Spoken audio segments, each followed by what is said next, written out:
Welcome back, or welcome if you're just joining us. It's the France 24 debate. Just as an ASEAN summit, a summit of Southeast Asian nations, was concluding in California, we were getting reports of missile launch sites being deployed on a disputed island in the South China Sea, leading many to wonder, are we facing a new China missile crisis? We're talking about it from Yun Sun, Senior Associate with the East Asia Program at the Stimson Center.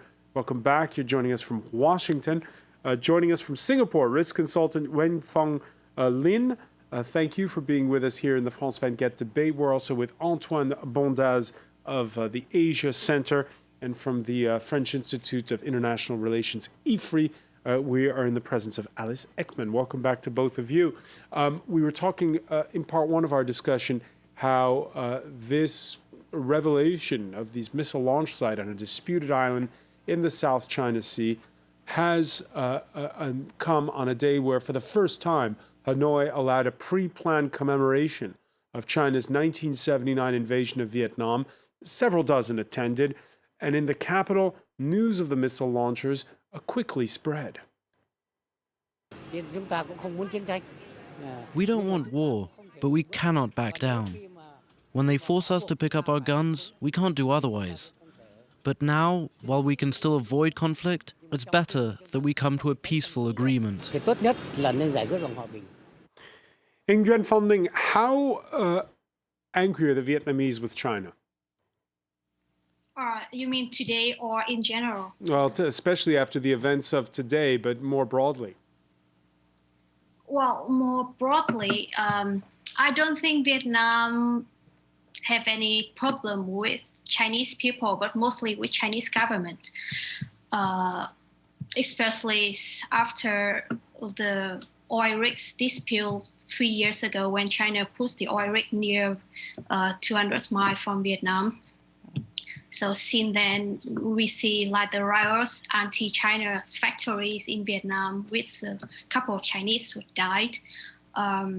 And then like anti-Chinese products in Vietnam societies, people try to not buy any Chinese products.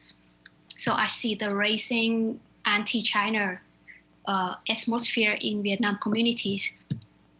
We had a statement on Monday from the Prime Minister, this is saying that the United States has a stronger voice and more practical and more efficient actions requesting termination of all activities, changing the status quo, that basically that he's counting on the U.S. to do more to patrol the South China Sea. Are events pushing Vietnam closer to the United States? We know, for instance, Barack Obama will be visiting in May. Yeah, people have been talking about this for a long time, and I think, yeah, perhaps Vietnam will send more signals about a possibility of pursuing closer relation with the U.S. But even with any kind of cooperation, I think it's very unlikely it will involve into a formal military partnerships or anything further. Yun Sun, you agree? I think the idea is certainly amusing, but here's a problem for the Vietnamese governing party. They are also a communist party. So when they try to improve their relationship with the United States, of course, for the U.S., there is a major political and strategic concern that will push them in that direction. But on the other hand, in terms of the domestic politics, there are still Congress people on the Hill who have questions about the political system of Vietnam. So the same human rights violations that the U.S. has been criticizing China on, the same criticism exists in the case of Vietnam as well. So I would say that Vietnam will face a very difficult choice between a course that's pro-China and the course that is pro-U.S. And in the Chinese policy community, there is a joke that if Vietnam becomes too close to the United States, their government and their political party, their ruling party, will have to go. But if Vietnam becomes too close to the Chinese, then their national independence and sovereignty becomes under threat. So it is certainly a delicate dilemma for Vietnam. Alice Ekman, we wouldn't have thought 30 years ago that communist China would still be communist and so good at capitalism. Can we say in the future that we could have a communist Vietnam that could be a military ally of the United States? From a Chinese perspective, the region is under restructuring. So basically, everything is possible, and China is aware that this is a possibility, and China will try to avoid that by all means. China is also aware that formal partners or allies of the US, such as South Korea, for instance, don't have such a clear positioning sometimes. Sometimes also China is aware that the tension exists between partners of the US, for instance, between South Korea and Japan, and China is trying to play as much as possible to blur the line of alliances. So can the US be friends with everybody? Yeah, as much as China is trying to be friendly with everybody, at the same time as being very clear on its territorial disputes. So it's a very interesting game in a region that is restructuring at a fast pace at all levels, not just economically, but also politically. Antoine Bondaz, how do you see alliances being redrawn in that?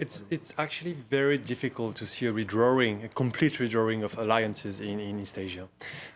What China is expecting is key countries, especially the one with territorial disputes with China, will get closer and will stick closer to the US. Actually, the US, the pivot of the US, the so-called pivot, is not a pivot in Asia. It's mostly a pivot in Southeast Asia because the US have never left Northeast Asia, especially during the Bush administration.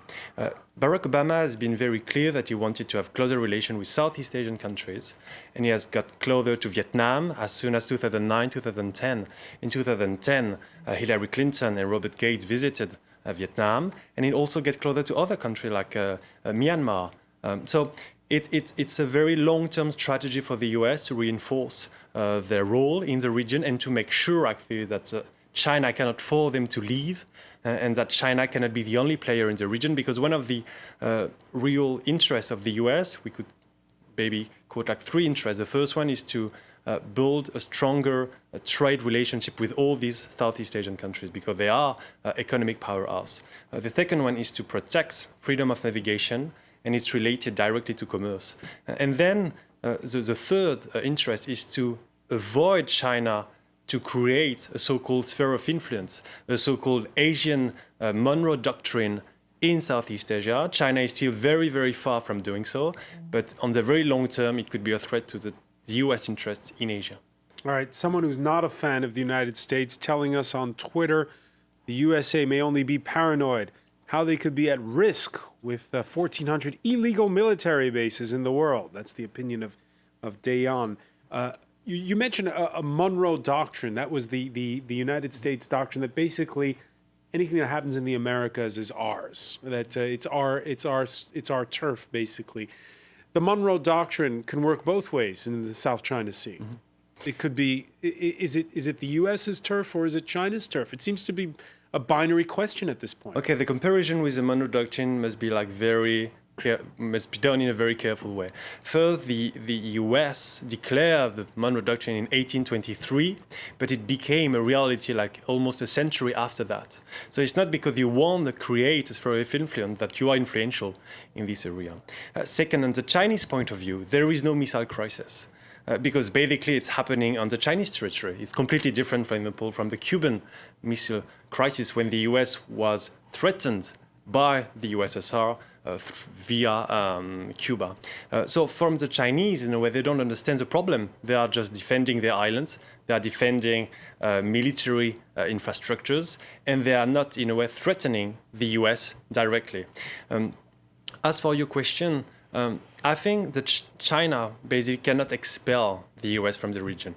That's quite impossible. And in the same way, the US cannot prevent China from having like better relationship and closer relationship and bigger interest, wider interest in the region. So the question is not who is going to be the winner. The question is how can the two big superpowers discuss in the region, find an agreement, find a way to cooperate, and something that could be very interesting and very important for the two countries would be basically to create a crisis management mechanism. All right, Alice Ekman, another reaction from a viewer. This one siding more with the Americans, it seems. We know China has had land-grabbing ambition for decades. Now it aspires to grab the entire South China Sea and shamelessly claim it for its own. That's Palash on Twitter. No, I think under Xi Jinping, so the current president of the People's Republic of China, we are witnessing a turning point.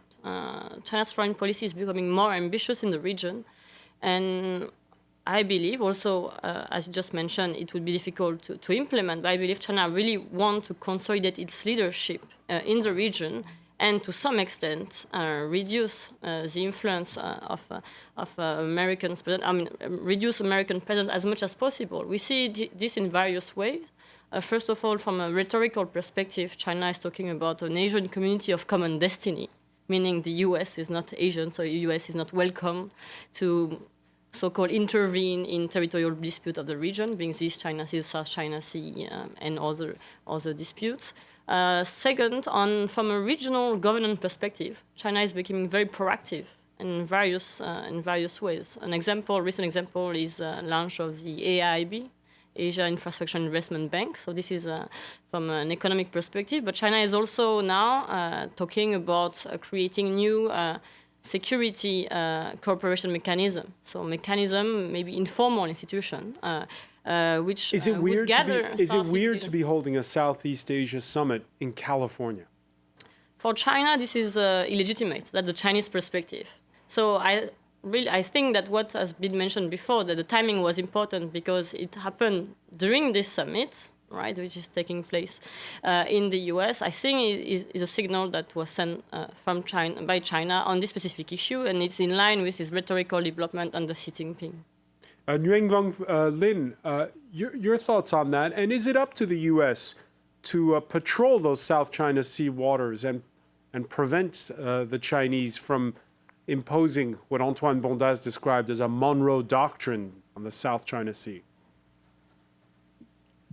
Well, so far as I remember, the U.S. been saying that the South China Sea is like, because since Vietnam don't want to be allied with the U.S. or any other powers, so the U.S. cannot like jump in and support anything for Vietnam side, maybe with the Philippine side, but not Vietnam. So that's like someone mentioned, it's like dilemma for Vietnam now. It cannot go closer to the US, but on the other hand, it's also trying to avoid not to be independent with China.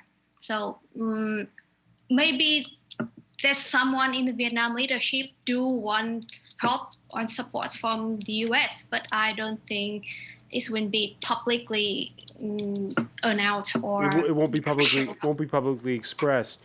Then there's of course the tone we've heard out of Beijing. Australia's foreign minister was in the Chinese capital when the news broke of these islands hosting missile launch sites. Julie Bishop staying out of it over the island dispute in her remarks. Her hosts are certainly more voluble, and even singling out the Australians themselves over their plan to buy submarines, the French, the Germans, bidding against Japan for that contract. Whether or not buying Japanese submarines will constitute an act to contain China's rise, well, I don't think that's the intention of Australia's policy, and I don't think that any country or force can stop that rise. Yun Sun, your reaction there to the Chinese foreign minister telling the Australians not to buy Japanese subs? Well, the Chinese concern with Japan is quite different from the Chinese concern with the United States in the South China Sea. We know that the Sino-Japanese relationship has been on a pretty bad term since a few years ago because of the Diaoyu Senkaku dispute. So for any intention or attempt by Tokyo to enhance its security presence or security cooperation with countries in the region, the Chinese always feel very bitter about it, and they always want to put a halt to it. So I'm not entirely surprised by the Foreign Minister Wang Yi's remark on that issue specifically. But on the question that you raised about U.S. patrolling the South China Sea, I would like to argue that is something that Southeast Asian countries have been hoping, aspiring, and asking U.S. to do. And with or without U.S. alliance relationship in the region, U.S. does conduct freedom of navigation missions in that region, and U.S. sees that as any country's natural-born rights to have the ability and to have the legitimacy to have freedom freedom of navigation in And at the end of the any day, it's area up to in the world. United States to be the one doing the patrolling. Well, it depends on how much the Southeast Asian countries would like to contribute, right? If Vietnam says that we want to conduct freedom of navigation conducts in the South China Sea, I'm sure Vietnam will have the legitimacy to do so. But the problem now from a U.S. perspective is that many Southeast Asian countries, they do not want to have a fight with China. They do not want to end up on a bad term with China because of freedom of navigation. That is why many countries in the region have been asking U.S. to conduct those operations. Antoine Bondat? Yeah, basically it's always easier to have the US as a policeman, and for Vietnam and for Philippines not doing the job. Second, what's quite important is like some of these countries do not have the capacities to organize freedom of navigation operation. Basically, the Philippines are trying to beef up their navy, buying some Japanese Coast Guard's ships, but they cannot today do what the US are doing in the region. So clearly, these Southeast Asian countries are asking for the US to do the role of a policeman and in a way to confront China, because they don't want to have to confront China for economic reasons and for plenty of other reasons. Yun Sun, how do lawmakers and people at the Pentagon feel about it? Do they relish the prospect of being called in? I think the position of the U.S. government, both within the executive branch and on the legislative branch, and DOD is a part of the executive branch, are fairly on the same page. They might disagree on the extent or how much the U.S. should do in terms of the foreign operations, but I think there's a widely shared consensus that U.S. needs to conduct these operations, and U.S. probably is most likely to do more in the course of 2016. More likely to do more. Again, this is a country that's trying to stay out of conflicts more than get into fresh ones, though. Well, there is a matter of principle. Freedom of navigation is a founding principle for the United States coming to its engagement in the maritime affairs. So U.S. will defend that principle regardless of the cost, especially when the Chinese are basically hindering the U.S. ability to have that right. But on the other hand, I agree with you that the U.S. would like to avoid conflicts. But then again, if we are exercising our rights that is protected by the international law, why should China have an armed conflict with the United States over it? Who is on the right side of the history? All right. Speaking of the right side of history, there was a sense that this was a bit of time to look at his own legacy when Barack Obama hosted those Southeast Asian leaders in California. He talked up the hosting of that ASEAN summit as part of his Asia pivot legacy. Since I took office, we've boosted trade between the United States and ASEAN by 55%.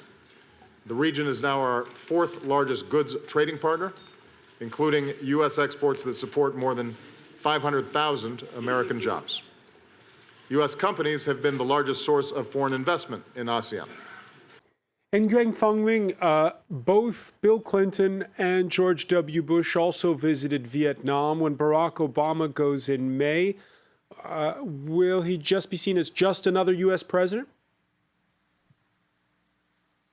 I don't think so. I think Vietnamese people look at Barack Obama as with more hope than Bill Clinton and George Bush. With Bill Clinton, it's a special case because he was the one who helped normalize relation between the two countries. But with Obama, since he took the job, the trade between the two countries have seen significantly rose up, and Vietnamese sees much more benefit from the U.S. since Obama terms. So I think people do put a lot more hope on him into the further relation between the two countries. But that's the reaction from the people. Who knows how the government do think. Alice Ekman, Barack Obama's successor, will it be continuation? In any case, I only see a reinforcement of tension between China and the US because of the South China Sea issue, but also because you have other point of tension in the region and beyond. Just to mention some point of tension which are crystallizing the existing tension between China and the US. So beyond the South China Sea, you have the East China Sea. You also have the Taiwan issue with recently elected DPP President Tsai Ing-wen, who is not yet president. She will step up in May 2016, in a few months, and then after that we might see an escalation of tension in the Strait. There's also the issue of Hong Kong. There is, of course, the issue of the Korean Peninsula, with a reinforcement of tension under the current North Korean government. So you have a lot of point of tension here in the region, and whoever is elected in the US, I only see an escalation of tension in the near future. Escalation of tension, but the economies are ever more interdependent. Exactly. So you have, what was... They'll be forced to get along, won't they? To some extent, but there is also political will in China to show the world that the great revival of the Chinese nation is coming up. I know this is rhetorical, this is ideology, but this, I think, is weighing more and more on China's foreign policy and should be taken into account. Especially in a period where the economy is suddenly sluggish?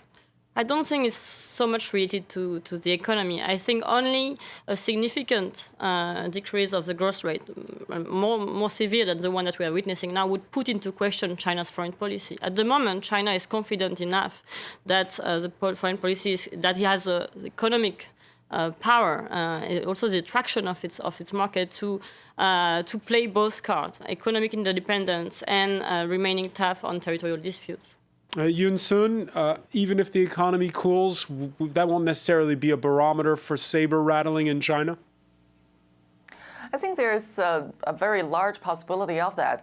I agree that with China's economic slowdown, in the long run, it's going to affect its foreign policy. At the minimum, it's going to affect the level or the volume of financial resources that China can use to entice these countries, either in China's neighborhood or in Africa, to cater to China's need and to work with China. But in the long run, if China does not have that, or its financial capability decreases in that aspect, and that's going to affect the style and the content of China's foreign policy behaviors. But there's a danger here. So let's say that China's economic has been slowing down, and we know that the Chinese Communist Party has been drawing its legitimacy from its ability to generate economic growth. And now if that economic growth is no longer there or is significantly mitigated, then you would assume that the Chinese Communist Party will also feel a little bit insecure or a little bit more insecure compared with the past, coming to its political legitimacy. So under these circumstances, any territorial disputes or any potential conflict will be perceived by the Chinese government as non-negotiable, because they are already suffering vulnerability on the economic front coming to their legitimacy, and they cannot be seen, or they believe they cannot be seen by the Chinese general public as losing Chinese territories to foreign invaders. All right, brace for the worst and expect the best. Yoon Soon, Senior Associate with the East Asia Program at the Stimson Center. Many thanks for joining us. I want to thank Nguyen Nguyen Van Ling for joining us from Singapore. Antoine Bondaz, Alice Ekman. Stay with us. Our Media Watch segment is next.